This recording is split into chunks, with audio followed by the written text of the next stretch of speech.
along to the next instalment of this video mini-series, which we have called Getting to Know the NRLA. And each day we are meeting up with a different department to find out how the NRLA serves its members. And today it is the turn of the reps. And I guess the best way to describe a rep is kind of like the eyes, ears and face of the NRLA at both a local and national level. And to discuss that, I'm joined by one of the reps, and that's Karen Gregory. Karen, welcome along to the call. Did I get the description of the reps correct? That was pretty good, Vanessa. I'm the rep that covers the whole of South London. So I usually describe it as being everything from Richmond in the west, all the way under the river across to Bexley in East London. And what do you do? How do you work with the NRLA and the members? Because you're kind of like, I guess, a kind of conduit between the two, aren't you?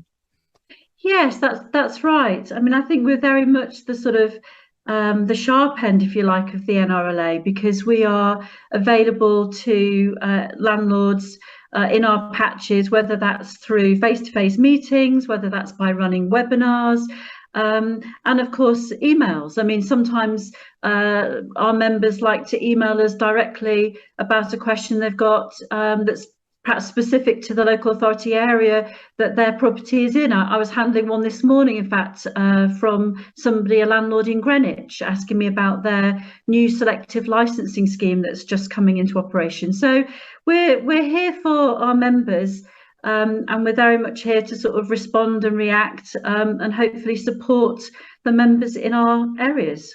You're also very visible at events, aren't you? Because you take part in local authority landlord forums, you take part in other partner events. So you're very much on the ground, aren't you? That's right. I mean, and I think it's one of the really important aspects of what the regional reps do, is really try and forge those close relationships with the local authorities that are in our patch, because I think we can really help that sort of partnership working, really, so we can sort of support local authorities in perhaps getting, a first reaction to a proposal on a new licensing scheme, or we can help disseminate information through our database of members about local things that are happening that the local authority wants, to get across to local landlords, important issues. So yeah, I think working with local authorities is actually really important. And in many cases, I run joint forums with them. So they're often in, the local authority town hall or in a committee room. And it's very much a partnership. Well, I think these local authority forums are great. I've been to quite a few myself, and I wish more landlords would join in with them, because it's completely unbiased agenda. They're there to build rapport and connections with local landlords, and that they're very, very useful events to attend. So do keep an eye on the NRLA calendar of events, because that's where people and members can see where all the different events are going on, where the reps are going to be. So Karen, this might be a bit of a tough question, but how would you describe a typical day in your life? What might you be doing on a typical day? Well, I think the first thing to perhaps say is that all of the reps that belong to the network across England and Wales are landlords themselves. So, of course, some of us do that full time and manage our own portfolios. Some of us have other roles as well. So we're working as a landlord and as a rep, and perhaps running our own business. So in my case, I run a small lettings and property management company. So my day can really vary. This morning, as I said earlier, I was checking my NRLA emails and I picked up a couple of queries from members. One was about a licensing question in Greenwich. And another one was just asking me when's the next meeting going to be, that they can come along and network with other landlords. And so I always check my inbox every morning to see if there's any queries. And then I might be doing some catch up on some reading. So in fact, I had a meeting with one of our policy colleagues this morning, Samuel, and we were talking about some of the I guess, policy and legislative changes that are happening. And I was asking, is there anything that he could tell me that would be great to know in terms of an update on the energy efficiency, legislation that is potentially coming our way. Obviously, the fact that, the government is currently, looking to have our properties move from E to a C. So we were talking about, did he think that the government might offer some more grants, perhaps, to encourage landlords to be able to improve their property? And then I had to catch up on some admin. I had some new tenants move into a property on Saturday. So I was just checking in with them, making sure everything's okay, letting them know that somebody's coming to look at some windows to improve the windows next week. And, just sort of everyday landlord things, really, that you've got to sort of just carry on with. Yeah, indeed. And also you're doing the video today. And this is part of the relaunch of the NRLA YouTube channel. And that's why we're running this themed week to celebrate the launch and also really to give a much better understanding to people of the work of the NRLA. And I don't think you reps get enough kudos for the work you do, because, as you say, you're landlords yourselves, you're out there in the landlord community, and you're hearing landlord pain points, you're helping solve landlord problems, you're there, if somebody just needs you as a kind of sounding board.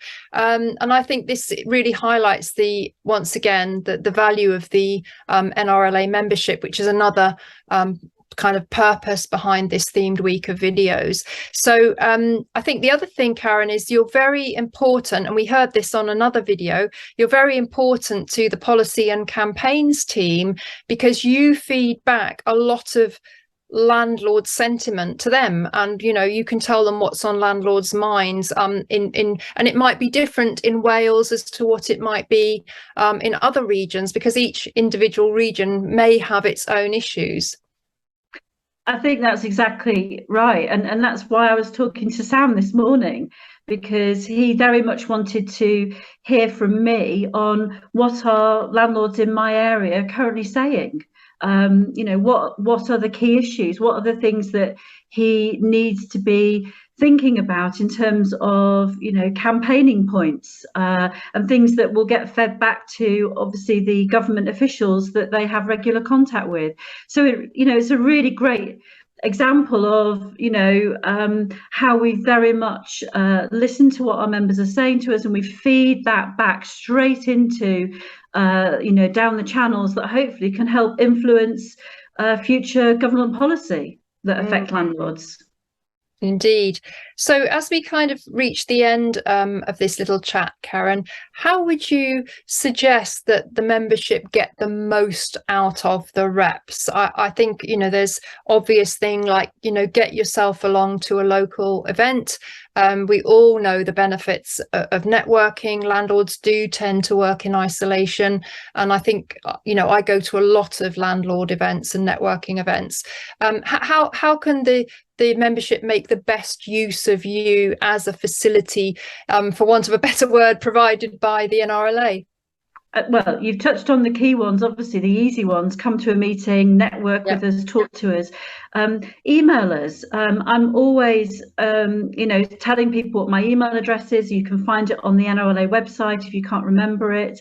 And I'd encourage people to contact us, because I might not be able to offer specific advice with a particular landlord's issue, but I can then signpost them, if I can't help immediately, to all sorts of other resources that the NRLA offers, things like the advice line that's open 6 days a week. I mean, it's a fantastic resource. I've used it myself, and I know that it saved me lots of money.